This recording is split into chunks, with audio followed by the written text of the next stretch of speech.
অতএব এত দুশ্চিন্তার কিছু নাই, জীবনকে নিয়ে এত দুশ্চিন্তার কিছু নাই। জীবনটাকে কোরআন সুন্নাহর আলোকে এনজয় করেন। কোরআন সুন্নাহকে দিয়ে জীবনকে এনজয় করা যায়।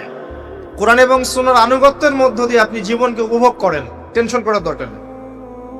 মনে রাখবেন, আল্লাহ যদি আপনার সাথে থাকেন এবং আল্লাহ যদি আপনাকে কবুল করেন, পৃথিবীর কোনো শক্তি নাই আপনাকে টলাবে।